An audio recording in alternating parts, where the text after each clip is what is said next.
নমস্কার, village agro চ্যানেলে আপনাদের স্বাগত। আজকের এই ভিডিওতে আমরা বায়ার কোম্পানির এন্ট্রাকোল যে ছত্রাকনাশক আছে ওইটার বিষয়ে জানার চেষ্টা করব। যে কোনো ছত্রাকনাশক ব্যবহার করার আগে আপনাদের ওইটার বিষয়ে জানা থাকাটা খুবই জরুরি। তো আমরা সাধারণত কী করি, শাকসবজি বলুন বা ফসলেই বলুন, প্রথম দিকে ছত্রাককে আটকাতে আমরা সবথেকে বেশি যে ছত্রাকনাশকটা ব্যবহার করি সেটা হলো ম্যানকোজেব। সেটা ইন্ডোফিল কোম্পানির M45 হোক বা অন্য কোনো কোম্পানির।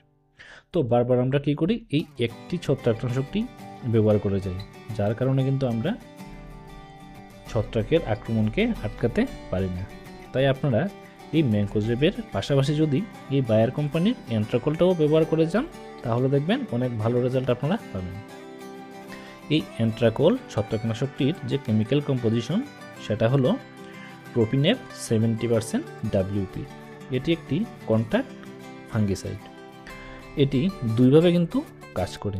আপনারা সেটিকে প্রিভেন্টিভ ওয়েতে ব্যবহার করতে পারবেন এবং কিউরেটিভ ওয়েতেও ব্যবহার করতে পারবেন, কিন্তু সেটার ভালো রেজাল্ট পাবেন আপনারা প্রিভেন্টিভ ওয়েতে, অর্থাৎ আপনার জমিতে যাতে ছত্রাকের আক্রমণ না হয় তার জন্য আপনারা প্রথম থেকে সেটি ব্যবহার করে যাবেন ম্যানকোজেবের পাশাপাশি।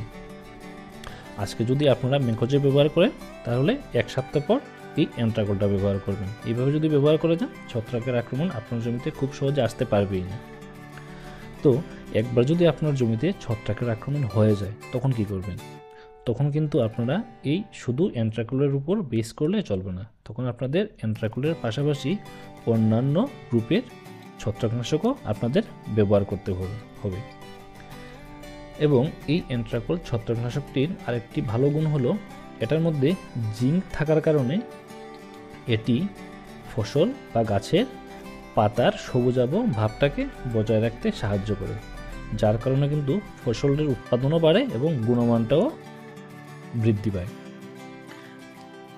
এই ছত্রাকনাশকটি সাধারণত লিফ স্পট বা লিফ ব্লাইট অর্থাৎ যে মরিচা রোগের যে প্রাদুর্ভাব থাকে ওইগুলাকে আটকাতে আমরা এই ছত্রাকনাশকটা ব্যবহার করি। তাছাড়া লিফ ব্লাইট আছে, আর্লি ব্লাইট আছে, পাউডারি মিলডিউ, ডাউনি মিলডিউ, টিক্কা ডিজিজ, এইসবকে আটকাতে আমরা এই এন্ট্রাকোল ছত্রাকনাশকটা ব্যবহার করতে পারি।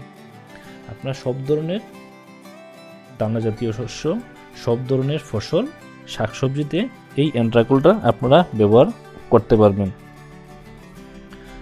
এবং এই এন্ট্রাকোলের যে ডোজ সেটা আপনারা প্রতি লিটার জলে 2 থেকে 2.5 গ্রাম মিশিয়ে স্প্রে করবেন, দেখবেন অনেক ভালো কাজ হবে।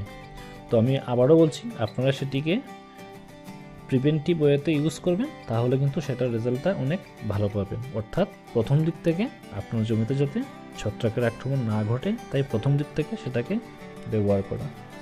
তো আশা রাখছি এই ইনফরমেশনগুলো আপনাদের কাজে আসবে। যদি ইনফরমেশনগুলো আপনাদের ভালো লাগে থাকে তাহলে আমার চ্যানেলটিকে সাবস্ক্রাইব করে নেবেন এবং ভিডিওতে একটা লাইক দিয়ে দেবেন। ধন্যবাদ, জয় হিন্দ।